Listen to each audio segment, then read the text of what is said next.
Hi guys, it is Miss Vashanta here, and thank you all so much for tuning into my podcast. I hope everyone is having a great week.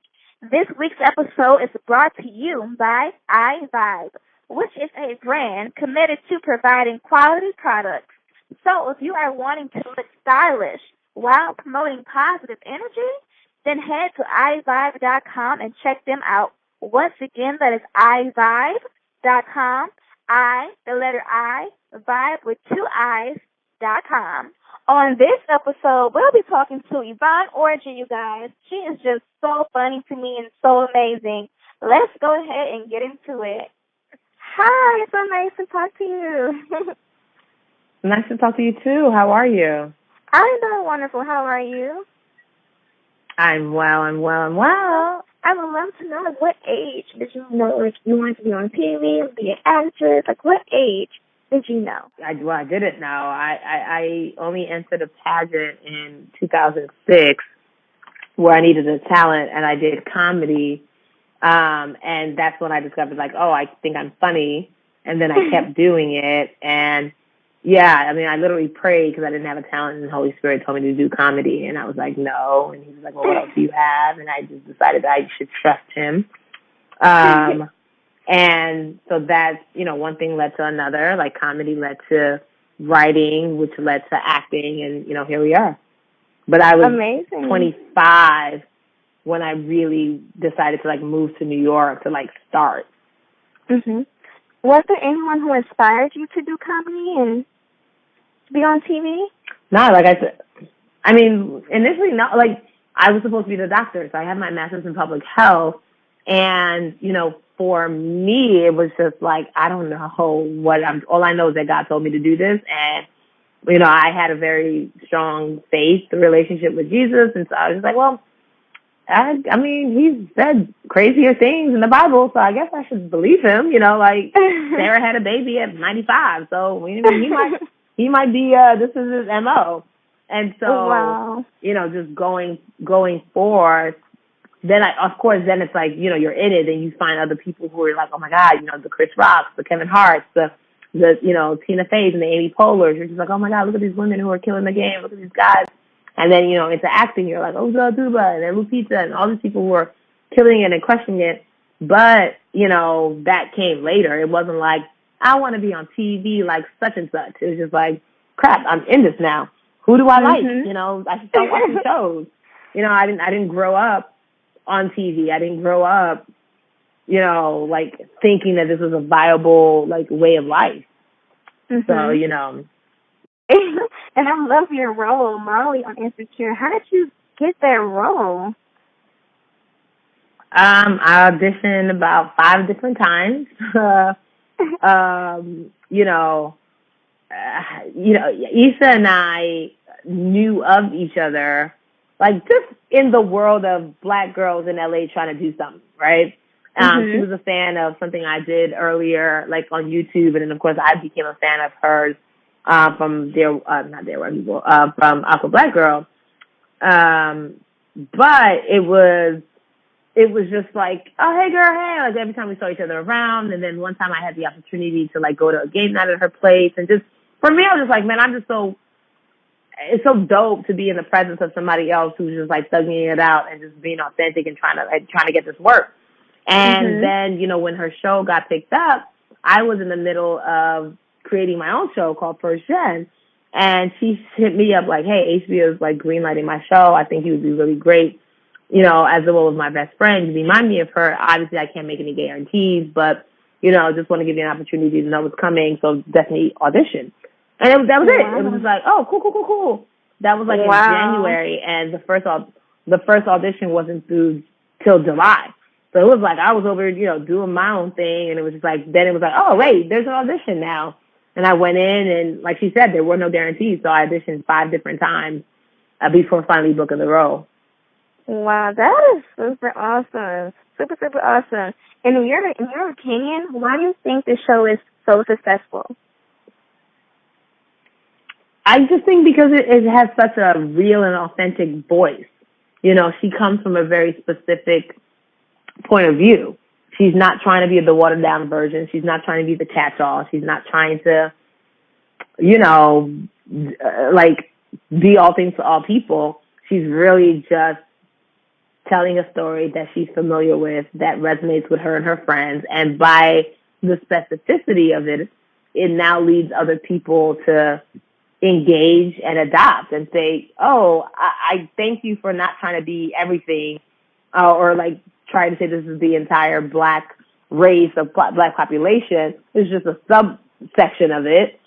And because you were that specific, we're able to now appreciate it even more, as opposed to if you're like, this is how it is for all Black people. It's like, well, it's not, because all Black people don't talk like this, or all Black people don't do this, or say this, or, you know, whatever. So, but the fact that she's like, this is me and my friends, and this is what we talk about, and it's like, it allows people to say, yeah, no, I know this girl. Okay, yeah, because what, you know, Hollywood has found is that when you try to be like, there's only one show, and we gotta love it, even though it doesn't represent all of us, but we gotta like, because, you know, we're not going to get another one. But now it's like you're in the era of the Atlantas and the Queen Sugars and the Greenleafs and the Insecures, and we're all, and the Blackishes, and we're all able to live independent of one another and still have audiences. You know what I mean? So I think that is what is changing, and that's what makes all of those shows equally successful, is that, like, hey, we can have a Dear White People and an Insecure.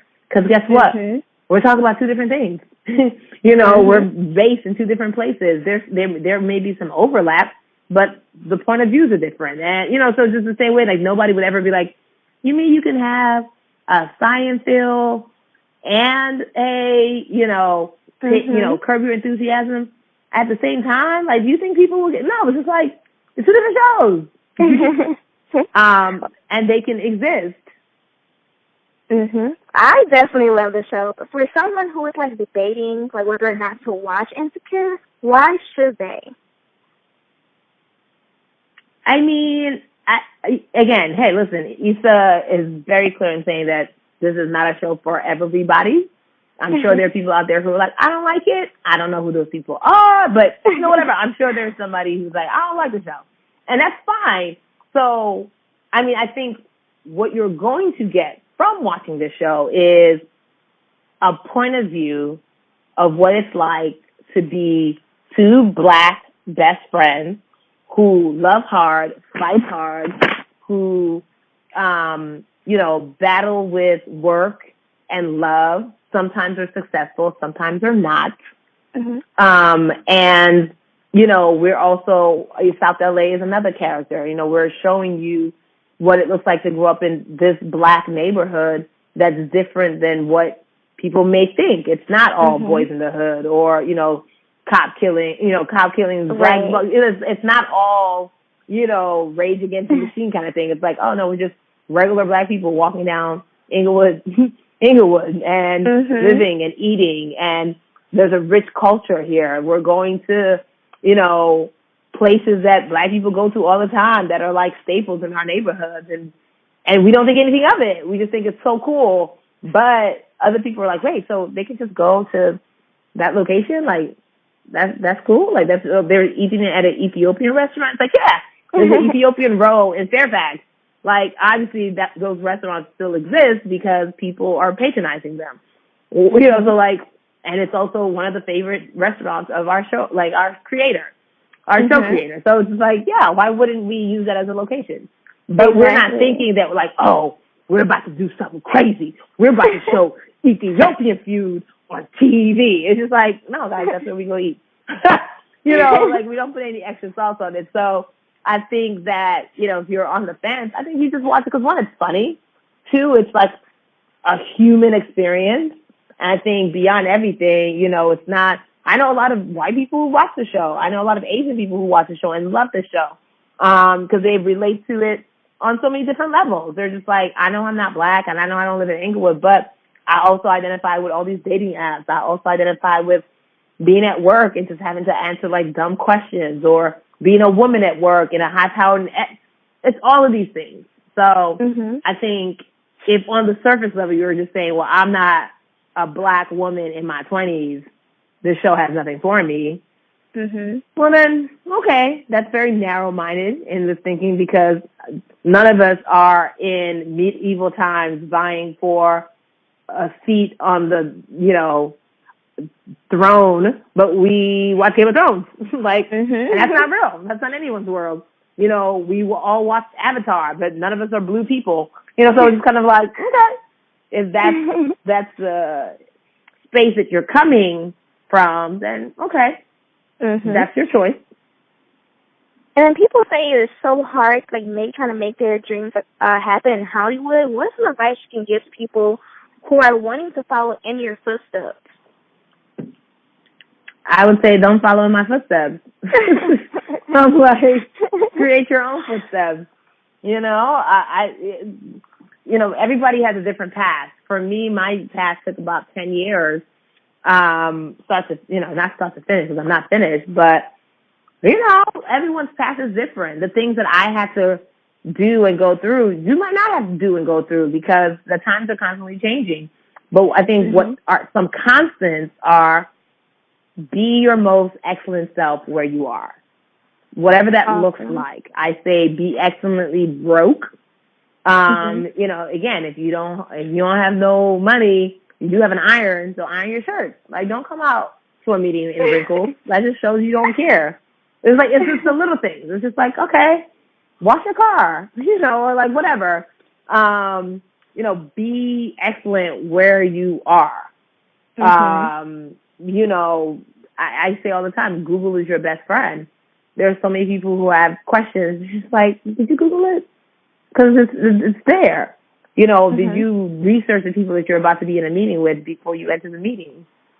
That's all, things that I would say to anybody. Okay. I love it. Last but not least, what projects do you have in store for us? Well, my project, my baby actually is called First Gen, and that is being executive produced by David Oyelowo. And it is a story about a young Nigerian American girl who opts out of med school for her life as a comedian. But more than that, it just shows the first generation immigrant story. There's a lot of negative talk right now about what it means to be an immigrant in America.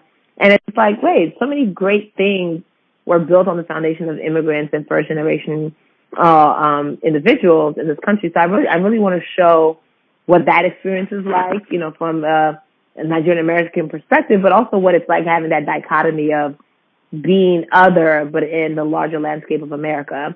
And, what it's like that other people have dreams for you, but you have dreams for yourself, and what happens when they don't match. It's a comedy, and, it's something that's near and dear to my heart. And hopefully we'll be putting that out sooner rather than later. Amazing. I'll definitely be looking out for that. And I thank you again for taking the time out to talk to me. I know you have to go. I don't want to keep you a little bit longer, but I wish you so much success. Thank you. You're amazing. Thank you. Oh, thank you so much, Abby. I appreciate it. Of course. No problem. And you guys, make sure to tune in next week. I will have another special guest for you all. And please follow me on Instagram, Twitter, and Facebook. Everything Miss Lashanta.